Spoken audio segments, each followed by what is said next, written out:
خواجه و دم جنبانک. داستان کوتاهی از احسان شاهین صفت.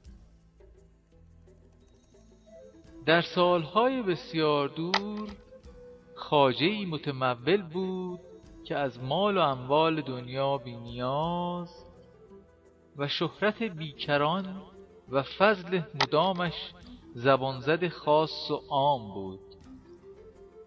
سرایی نیکو داشت که فراشان و خدام فراوان در معیتش روزگار می‌گذراندند. درختان میوه، سنگفرش‌های گران، حوضی فیروزه فام و مطبخی باز بر فقرا داشت که بر جلال عمارت می‌افزود. هر عصر خواجه بر بالشتی نرم و بر روی تختی آبنوس تکیه میزد تا دوست و همدم دیرینه‌اش را ببیند.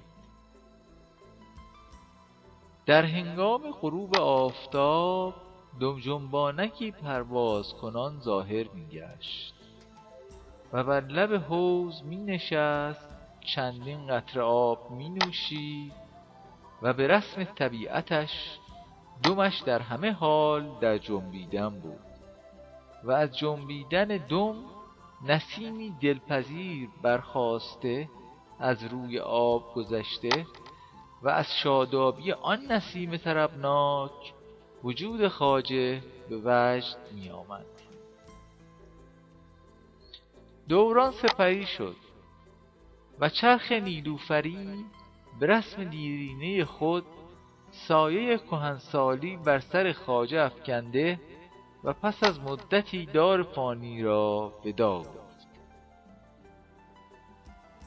پسر خواجه بر مقام پدر نشست و در عصری بر بالش تکیه زد و از سر تفحص در انتظار دم جنبانک نشست. در هنگام غروب پرنده ظاهر گشت و بر لب حوض نشست، اما با دیدن پسر بر مقام پدر به دمی پر کشید و رفت. این عمل بر پسر جوان گران آمد و به فراشان سپرد تا در عصری دیگر دم جنبانک را زنده در قفس کنند و به نزد وی آورند. فراشان برخلاف میلشان فرمان را اجرا کرده و به پسر تسلیم نمودند. وی قفس را بر درختی آویزان کرد، تبسمی نمود و بر تخت پدر تکیه زد.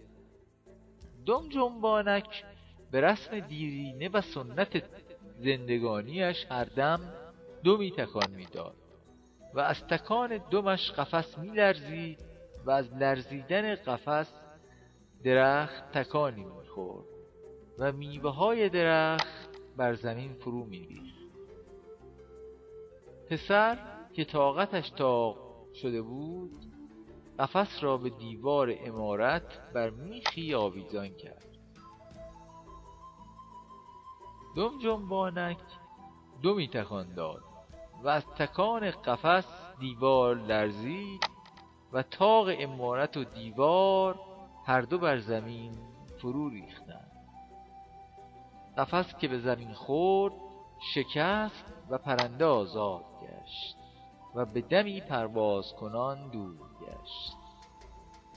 پسر خواجه که به شگفت آمده بود و از ویرانی عمارت سر و رویش ریش گشته بود آهی کشید و روی به فراشان کرد و گفت: مرا مشکل چیست که چنین سرنوشتی نصیب است؟ یکی از فراشان که عمری از او گذشته بود و سرد و گرم روزگار چشیده بود گفت: تکیه بر جای بزرگان نتوان زد به گزاف، مگر اسباب بزرگی همه آماده کنی. اجرها باشدتی خسرو شیرین دهنان، گر نگاهی سوی فرهاد دل افتاده کنی. خاطرت کی رقم فیض پذیرد هیهات، مگر از نقش پراگنده ورق ساده کنی. اردیبهشت سال 1392 احسان شاهین صفت.